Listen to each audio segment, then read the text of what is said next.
Black marks on the pavement are all that's left behind after reports of drag racing near Huff Park in Grand Rapids. Homeowners nearby say they're growing concerned after a large rowdy meetup at the park on Sunday. 13 on your side's Carla Byron is live at the park now with details of what neighbors saw and heard. Carla?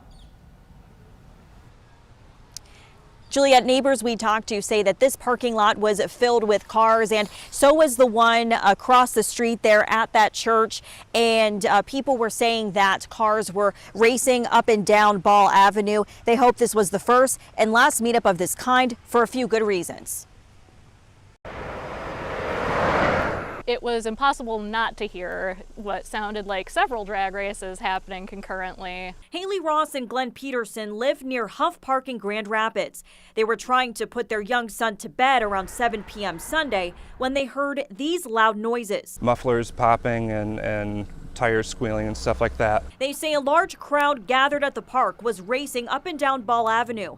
The husband and wife say they're concerned this reckless behavior will hurt wildlife. This is the deer's neighborhood. They allow us to live here. They spook easily. It really wouldn't take much for a wild animal to come out and get hit, or worse, cause someone to swerve and get into an accident. As well as human life. This is a stretch of road that doesn't have any houses on it. I don't want them to see that and think that there's no people around. You know, there's a church right across the street. People from these neighborhoods where there are houses walk their dogs down that park all the time. Nearly 2 weeks ago at Front Avenue and 6th Street Northwest, police say there was a drag race that left a woman seriously hurt. The cars were using both traffic lanes, traveling northbound on Front Avenue, when one collided with a third vehicle that had the right of way.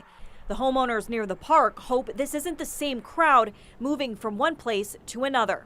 This sounds like it was planned. I'd like for this to be nipped in the bud before somebody gets hurt, because I don't think it will stop until someone does.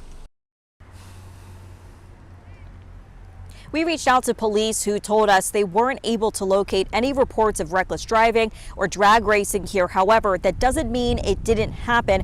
They say these drivers used to stay in large industrial parking lots for the most part, and they are now moving or venturing out into public areas. Reporting live in Grand Rapids, Carla Byron, 13 on your side.